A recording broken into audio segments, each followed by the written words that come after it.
नबी पाक सल्लल्लाहु ताला अलैहि वसल्लम ने ना अपनी उम्मत को यकीन की दौलत अता की है। किस तरह अता की है?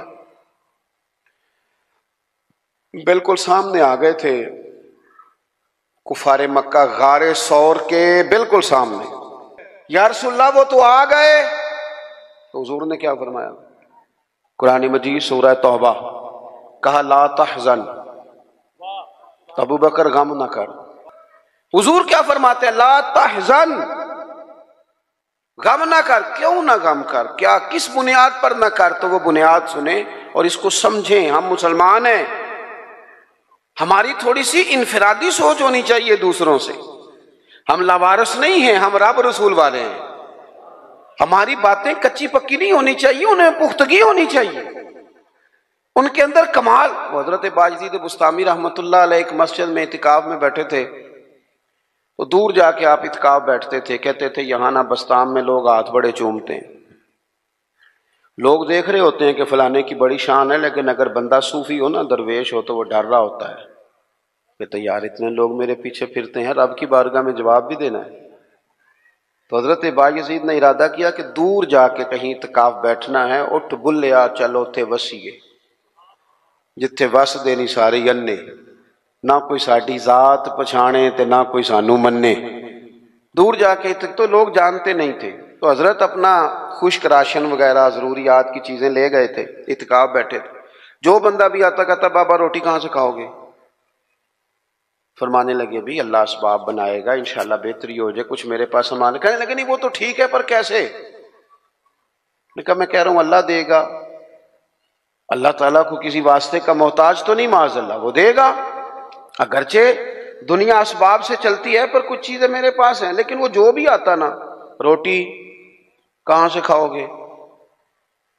तो हजरत बायजीद रहमतुल्लाह अलैह एक दिन फरमाने लगे, जब तंग आ गए ना, हर नमाजी पूछता, तो आप फरमाने लगे ये 7 यहूदियों का घर है, मैंने पैसे दे दिए, 2 रोटियां सुबह 2 शाम मुझे दे दिया करेंगे। और जरा ऊंची आवाज में कहा ताकि सारे सुन लें। वो लोगों ने पूछना छोड़ दिया। सरे शाम हजरत बायजीद ने सारे नमाजी बिठा लिए, कहने लगे सुनो यार, जब मैं तुम्हें कहता था ना रब देगा, तुम पूछते थे कैसे, और जब मैंने कहा कि इनके घर से आ जाएंगी, तुम चुप कर गए हो। आओ ना दोबारा से सोचें कि हमारा यकीन कामिल किधर है।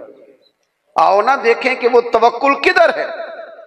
इकबाल कहने लगे सुन ए तहजीब हाजिर के गिरफ्तार, गुलामी से बदतर है तेरी बेयकीनी।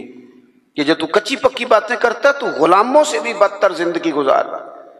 पक्की बात हो, मजबूत आसाब हो, मजबूत बात हो, उसमें झोल ना हो, उसमें कमी ना हो, उसके अंदर कोई ऐसा अंदाजे फिक्र ना हो, इंसान मजबूत अफकार के साथ आगे चले, तो फिर वो यकीन कामिल की दौलत की तरफ बढ़ता है, फिर उसे मजबूती नसीब होती है। लेकिन हमारे यहाँ ये होता है कि बहुत कमजोर लोगों की बातें हैं, बड़ी कच्ची बातें हैं।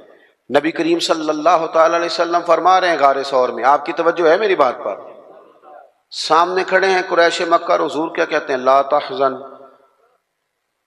गम न कर। हुजूर कोई सबब भी तो जाहिर होना चाहिए ना किसी चीज का, लेकिन करीम ने कहा ला तहज़न, अबू बकर गम न कर। क्यों ना कर? इन्नल्लाह माना, इसलिए न कर कि बेशक अल्लाह हमारे साथ है। जिनके साथ रब हो वो दुनियादारी के मामलात में कभी गमगीन, जिनके साथ रब हो। लेकिन हम ना, वो अकबर अलाहाबादी ने कहा था कि मुसीबत में भी अब याद खुदा हमको नहीं आती। दुआ मुंह से ना निकली, जेबों से अर्जियां ही निकली। हम ना दफ्तरों के चक्कर तो काटते हैं, मुसल्ला नहीं बिछाते। हम सिफारिशें तो ढूंढते हैं, दुआएं नहीं करते। इधर उधर से अपने ताल्लुकात तो लड़ाते हैं, लेकिन अल्लाह की रहमत को नहीं मनाते।